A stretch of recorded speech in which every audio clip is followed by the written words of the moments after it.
ఉత్తరాంధ్రలోని ఆ జిల్లాలో ఇప్పుడు కీలక సామాజిక వర్గం ఆవేదన రాజకీయ చర్చకు కేంద్ర బిందువుగా మారింది. ఎన్నికల సమయంలో అండగా నిలిచిన వారు కరివేపాకుల్లా మిగిలామనే ఆవేదనతో ఉన్నారు. టీడీపీ ఆవిర్భావం నుంచి పార్టీలో సరైన ప్రాధాన్యం లేదనే బాధ ఇప్పుడు మళ్లీ తెరపైకొచ్చింది. 2024 ఎన్నికల్లో కలిసికట్టుగా మద్దతిచ్చిన క్యాబినెట్ లో చోటు దక్కకపోవడాన్ని ఇప్పటికీ జీర్ణించుకోలేకపోతుందా వర్గం. మంత్రివర్గ విస్తరణ వార్తలతో మళ్లీ అన్యాయం జరిగితే ఈసారి ఉపేక్షించేది లేదంటూ గట్టిగానే హెచ్చరికలు పంపుతోంది ఆ సామాజిక వర్గం. న్యాయం కోసం ఏకమవుతున్న ఆ సామాజిక వర్గం ఏంటి?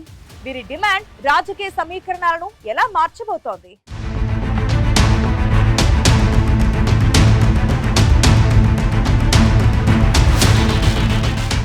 ఉత్తరాంధ్ర సామాజిక సమీకరణాల్లో ఎప్పుడూ కీలక పాత్ర పోషిస్తూనే వస్తోంది సిక్కోలు. శ్రీకాకుళం జిల్లాలో కళింగ సామాజిక వర్గం బలమైన శక్తిగా ఉంది.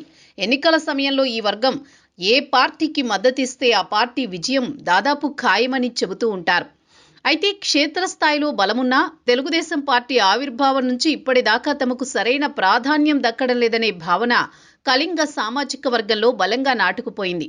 తెలుగుదేశం పార్టీ నిర్మాణంలో రాష్ట్ర స్థాయి కమిటీల్లో పొలిట్ బ్యూరో లాంటి కీలక పదవుల్లో కళింగ నాయకులు పెద్దగా కనిపించలేదనే విమర్శలు వినిపిస్తున్నాయి.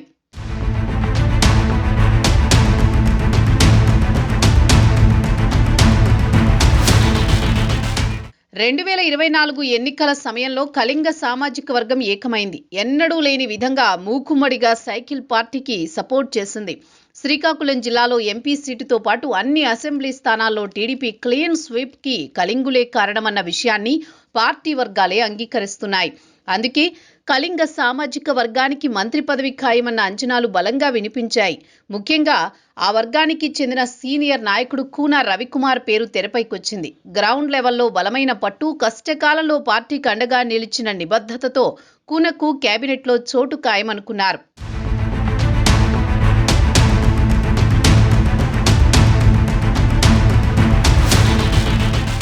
శ్రీకాకుళం జిల్లాలోనే కాకుండా రాష్ట్రమంతా కళింగుల ఓటు బ్యాంకు ఉన్న అన్ని ప్రాంతాల్లో ఎన్నికల ప్రచారం నిర్వహించారు కూన రవికుమార్.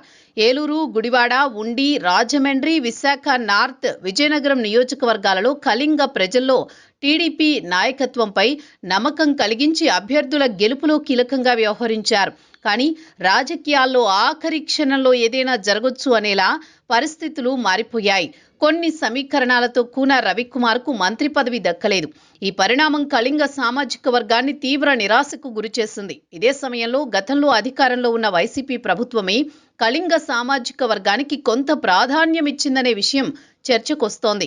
ఒకరికి స్పీకర్ పదవి, మరొకరికి జెడ్పీ చైర్మన్ పదవి, ఎమ్మెల్సీ, వీఎంఆర్డీఏ చైర్మన్ పదవులిచ్చి వైసీపీనే ఆ వర్గాన్ని గౌరవించిందని చెబుతున్నారు. గతంలో కాంగ్రెస్ పార్టీ కూడా కిల్లి కృపారానికి కేంద్ర మంత్రి పదవిని ఇచ్చి గౌరవించిందని గుర్తు చేస్తున్నారు.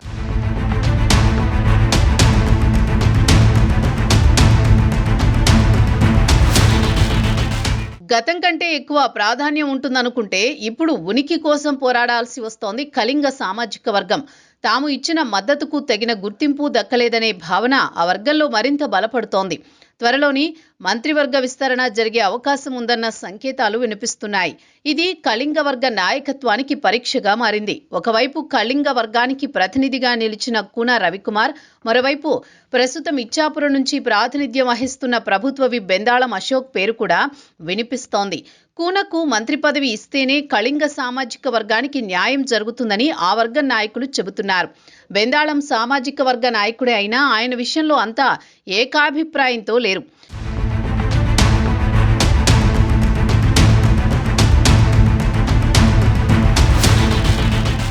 మూడు పర్యాయాలు ఎమ్మెల్యేగా ఉన్నా సొంత సామాజిక వర్గానికి చేసిందేమీ లేదనే అసంతృప్తి అశోక్ మీద ఉంది.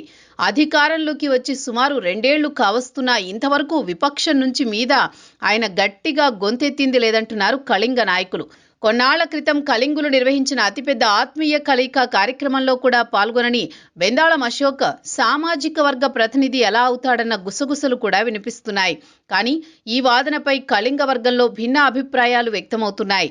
అశోక్కు మంత్రి పదవి వస్తుందని సోషల్ మీడియాలో కొన్నాళ్లుగా జోరుగా ప్రచారం సాగుతోంది. ఈ ప్రచారం వెనుక అంతర్గత రాజకీయాలు ఉన్నాయా అన్న అనుమానాలు వ్యక్తమవుతున్నాయి.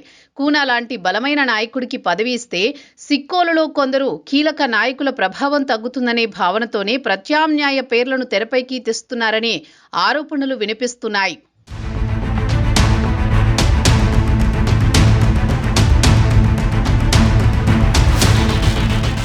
కళింగ సామాజిక వర్గం అయితే ఈసారి చాలా క్లియర్గా ఉంది. గతంలో జరిగిన అన్యాయం మళ్లీ పునరావృతమైతే మౌనంగా ఉండబోమని గట్టిగా హెచ్చరిస్తోంది. ఎన్నికల్లో తమ పవర్ ఏంటో చూపించిన ఈ వర్గం అవసరమైతే అదే శక్తిని మళ్లీ ప్రదర్శించేందుకు సిద్ధంగా ఉంది.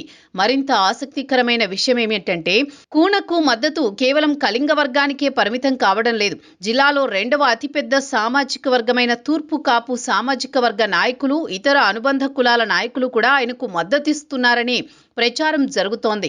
దీంతో టీడీపీ అధిష్టానం సిక్కోలు జిల్లా సామాజిక సమీకరణాల విషయంలో ఎలా ముందుకు వెళ్లబోతోందన్న చర్చ మొదలైంది.